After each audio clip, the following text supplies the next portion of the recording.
Bonjour à tous. Aujourd'hui, un rappel de la façon dont va se dérouler l'épreuve orale de l'EAF, c'est-à-dire du bac de français. En général, l'épreuve écrite, vous voyez bien à quoi ça va ressembler. Pour l'épreuve orale, c'est un petit peu plus difficile à imaginer dans la mesure où c'est une grande première pour vous. Alors regardons ensemble à quelle sauce vous allez être mangé. Vous avez reçu ou vous allez recevoir une convocation. On va essayer de comprendre ce que signifie cette convocation. Vous êtes convoqué un jour précis dans un centre d'examen précis. Vous êtes convoqué soit un matin, donc votre convocation vous demande d'être là à 8 heures, ou bien vous êtes convoqué l'après-midi et votre convocation vous demande d'être là à 14 heures. Sur votre convocation, sauf cas particulier, vous n'avez pas l'heure à laquelle vous allez passer exactement. Vous savez simplement quelle demi-journée sera votre journée consacrée à l'oral de français. Alors comment vous allez savoir à quelle heure vous passez? Eh bien, il y a deux cas de figure. Premier cas de figure, c'est le centre d'examen qui a organisé l'ordre de passage des candidats. Et vous recevez de votre centre d'examen une notification de l'heure à laquelle vous êtes réellement convoqué. 9h30, 10h, 10h30. L'heure qui est mentionnée, c'est évidemment l'heure à laquelle vous allez commencer la préparation. Cela veut dire bien entendu que vous arrivez une vingtaine de minutes avant. Il me semble que le jour de l'examen n'est pas celui où l'on prend des risques et où l'on joue avec les horaires, donc il me semble donc que vous pouvez même vous débrouiller pour être là une trentaine de minutes avant. Ça, c'est le premier cas de figure. Dans le deuxième cas de figure, vous ne savez pas le matin même à quelle heure vous allez passer. Et ce sera l'examinateur qui organisera l'ordre de passage. Dans ce cas-là, vous arrivez également au minimum une vingtaine de minutes avant l'heure qui figure sur votre convocation, 8h ou 14h, et vous vous rendez devant la salle où se trouve votre jury. L'examinateur sortira un peu avant l'heure dite, 7h45, 13h45, il fera l'appel et il affichera sur la porte la liste des candidats avec les horaires de passage. Dans ce cas de figure, si vous êtes convoqué immédiatement, eh bien, vous allez composer. Si vous êtes convoqué 1 heure, 2 heures, voire 3 heures après, je vous conseille de ne pas rester dans le centre d'examen et de vous en éloigner, d'aller prendre l'air de façon à ne pas vous imprégner de l'angoisse ambiante qui va forcément croître au fur et à mesure de la journée. Maintenant qu'on a compris comment ça allait fonctionner, cette histoire de convocation, je vous rappelle les documents que vous devez apporter impérativement pour le jour de l'oral. Évidemment, votre pièce d'identité, évidemment aussi la convocation. Vous apportez le descriptif des textes vus en classe, descriptif qui vous a été remis par votre enseignant.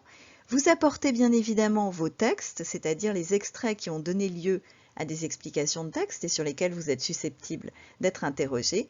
Et enfin, vous apportez une œuvre, vous apportez l'œuvre que vous avez choisi de présenter durant la deuxième partie de l'épreuve.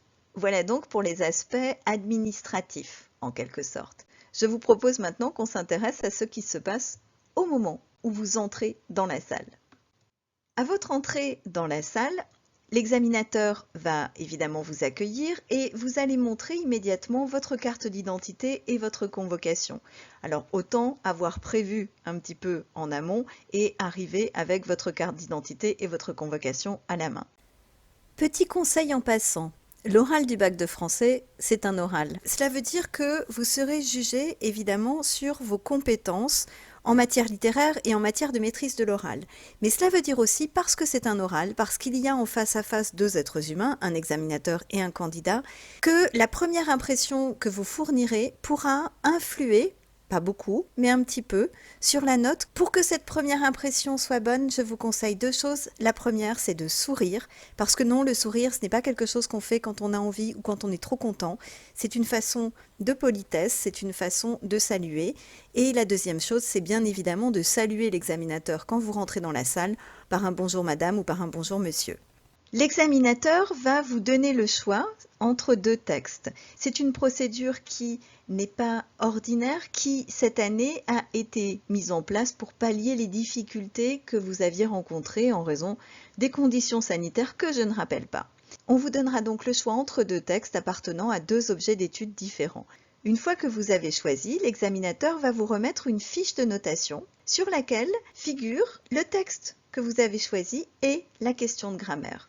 À droite de votre écran vient de s'afficher la fiche en question. Cette fiche, vous allez l'avoir avec vous le temps de votre préparation. Vous voyez, j'ai surligné ici le texte d'étude, la question de grammaire, l'œuvre choisie par le candidat. Vous aurez à signer à l'issue de votre préparation pour attester que vous avez bien travaillé sur le texte et la question mentionnée. Ensuite, vous partez préparer votre prestation durant 30 minutes. Où est-ce que vous préparez? Eh bien, cela dépend des centres d'examen. Dans certains centres d'examen, vous préparez au fond de la salle et dans d'autres centres d'examen, vous préparez dans une salle à part surveillée par un autre personnel que l'examinateur. Vous préparez avec votre texte, d'où l'importance d'avoir apporté évidemment ces textes. Vous travaillez avec votre ou vos stylos et vous travaillez sur des feuilles de brouillon qui par contre sont fournies. Voilà pour la préparation. Et quand elle sera terminée, au bout de 30 minutes, alors vous passerez enfin à l'action. Le passage proprement dit. Tout d'abord, l'examinateur va vous accueillir et il vous rappellera sans doute, il n'y a pas d'obligation, mais c'est un petit peu monnaie courante, les différentes étapes de l'épreuve, vous rappelant en particulier que l'épreuve est composée de 2 phases, de 2 parties. Il y aura une première partie qui comportera la lecture linéaire que vous allez faire et à l'intérieur de laquelle vous allez lire à voix haute l'extrait et la question de grammaire que vous traiterez. La première partie dure 12 minutes en tout. Elle dure 10 minutes pour la lecture linéaire et la lecture à voix haute, 2 minutes pour la grammaire. Et il y a une deuxième partie. Cette deuxième partie, c'est la présentation de l'œuvre que vous avez choisie et l'entretien, c'est 8 minutes en tout. L'examinateur vous invitera à débuter votre lecture linéaire et à partir de ce moment-là, il se tait, c'est à vous de jouer, vous vous livrez à l'exercice et l'examinateur n'interviendra pas durant cette première partie de l'épreuve. Il y a tout de même 2 exceptions à cette règle. La première exception, c'est si vous dépassez le temps qui vous est imparti. Si au bout de 9 minutes, l'examinateur se rend compte que vous êtes encore à la moitié du texte ou aux 3/4 du texte, en tout cas que vous n'êtes pas du tout prêt à faire une conclusion, alors il vous invitera à faire votre conclusion. Vous n'en êtes pas catastrophé si cela arrive, cela ne préjuge en rien de la note que vous aurez. Vous pouvez très bien avoir une excellente note en ayant mal géré votre temps au moment de votre passage. Le deuxième cas de figure, dans lequel l'examinateur peut intervenir au milieu de ces 10 minutes qui normalement sont consacrées à la lecture linéaire, c'est si jamais vous terminez avant.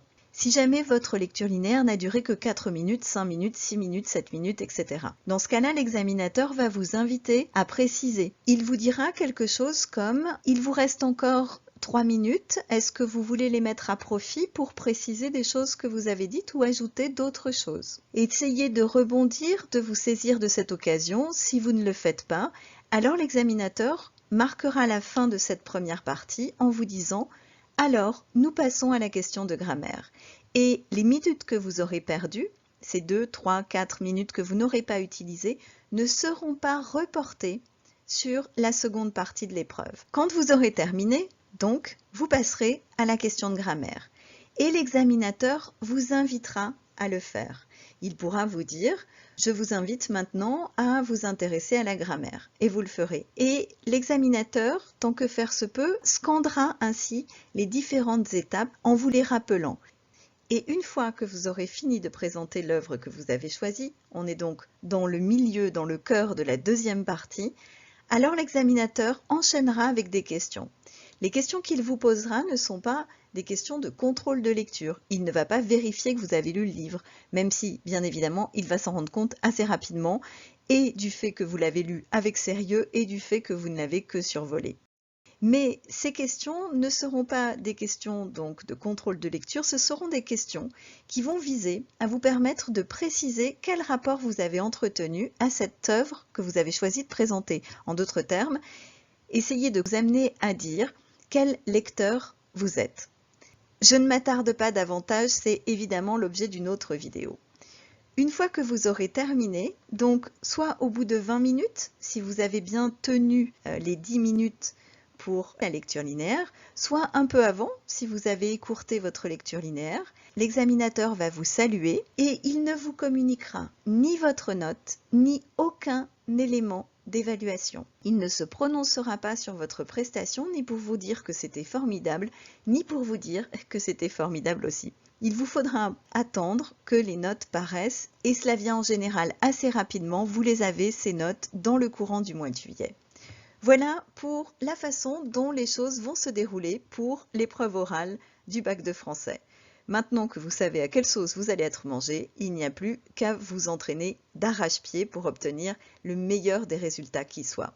Je vous laisse donc vous entraîner. Quant à moi, je vous souhaite une excellente journée.